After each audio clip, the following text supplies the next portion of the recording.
All right, let's talk about stairs. I mean, on the surface, they're just a way to get from point A to point B, right? From one floor to the next. But there's this whole hidden world of math and super precise construction that goes into them. And today, we're going to pull back the curtain on that hidden blueprint.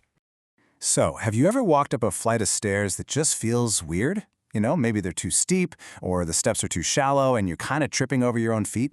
Well, guess what? It's probably not you being clumsy. It's almost always a sign of a badly designed staircase. And we're about to dig into exactly why that happens. Okay, so before a single piece of wood gets cut, the perfect staircase actually starts on paper. This is what we call the blueprint phase, and it's where a few, really key calculations decide literally everything. How the stairs will look, if they'll even fit, and most importantly, how they'll feel to walk on. Okay, first term you gotta know, the riser. It's super simple. It's just the vertical height of a single step. It's the up part when you're going upstairs. So how do you figure out how many of these risers you're going to need? The math is actually pretty straightforward. You just take the total height you need to climb and divide it by the height you want for each individual step. That's it. So let's make this real. Say you have a 10-foot total height, right? And you want your steps to be a comfortable 1 foot high. Well, 10 divided by 1 gives you 10 risers. Easy. But getting this calculation right is absolutely crucial, because if you mess it up, the whole climb just feels wrong. Either it's really tiring because you're taking a million tiny steps, or it's a real struggle with steps that are way too high. All right, next up is the tread. And if the riser was the up part, the tread is the over part.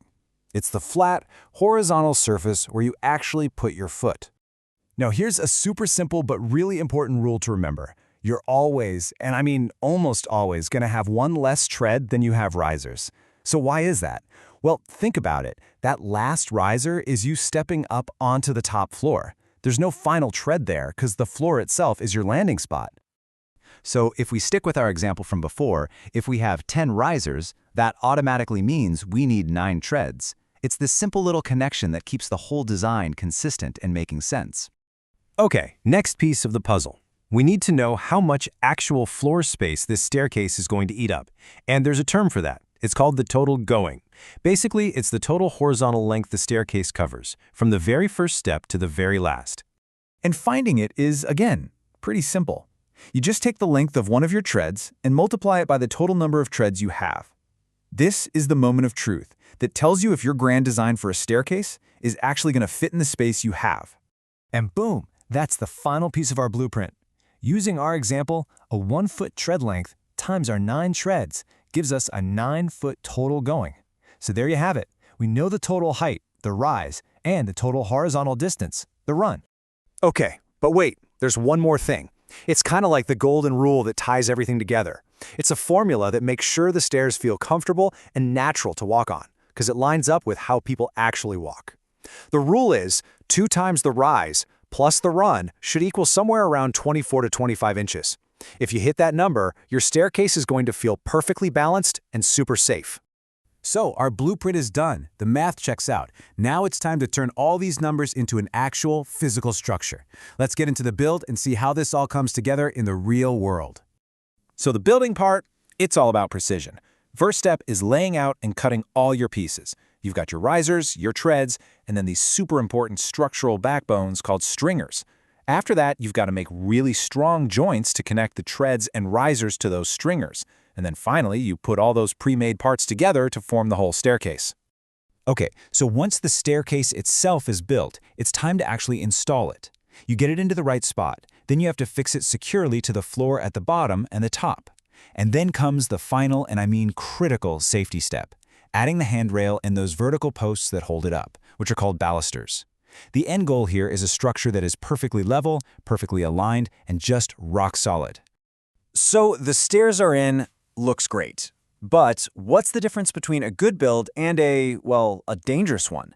Let's take a look at the final inspection and some of the most common mistakes people make. Yeah, these are pretty much the 3 cardinal sins of building stairs. Uneven steps, that's a huge trip hazard. Wrong measurements, that can mess up the comfort and safety of the entire staircase. And weak joints, well, you can imagine, that's a disaster just waiting to happen. It's these seemingly small mistakes that can make stairs truly unsafe. This image from our source guide really wraps it all up nicely.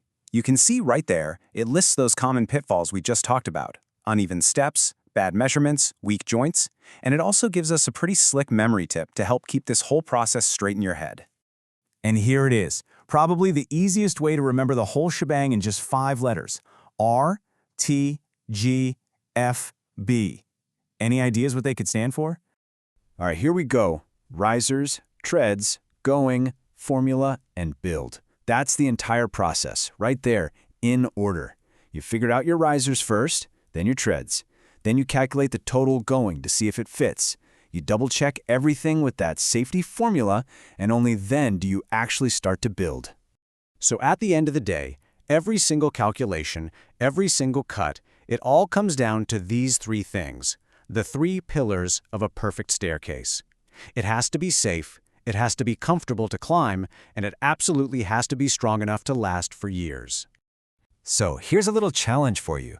The next time you walk up a flight of stairs, just pause for a second. See if you can actually feel the math at work. Because now that you know the hidden blueprint, I bet you'll never look at a simple staircase the same way again.